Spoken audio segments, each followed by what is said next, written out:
আসসালামু আলাইকুম। হাতে বাটাবাটি ঝামেলা ছাড়াই এভাবে আমি পেঁয়াজ, রসুন, কাঁচামরিচ, ধনেপাতা, শুটকি ধুয়ে তেলে ভেজে নিয়েছি। আর এটা দিয়ে আমি এখন ফিনিশিং করে নিচ্ছি। এভাবে করে একদম ফিনিশিং নিব। হাতে বাটাবাটি ঝামেলা ছাড়া এই ভর্তাটা করে খাবেন, দেখবেন যে অনেক ভালো লাগে। চাপা শুটকি আমি সাধারণত এভাবে বানাই, পাটাতে আমি বাটি না। আমি ফিনিশিং করে নিচ্ছি, পরে দেখাচ্ছি আপনাদেরকে।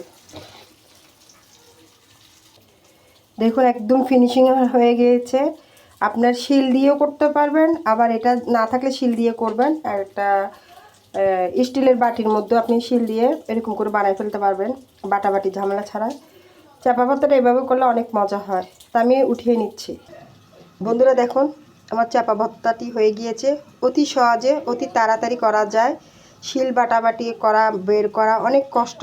তো সবাই বাসায় এভাবে বানিয়ে নেবেন, দেখবেন যে অনেক মজা, একদম ফিনিশিং হয়ে যাবে। পেঁয়াজ, রসুন, কাঁচামরিচ ভালো করে সিদ্ধ হলে এভাবে হয়ে যাবে। আমি তাহলে হালকা ভেজে নিয়েছি সবগুলি। তো সবাই বাসায় ভালো থাকবেন, সুস্থ থাকবেন, নিরাপদে থাকবেন। আল্লাহ হাফেজ।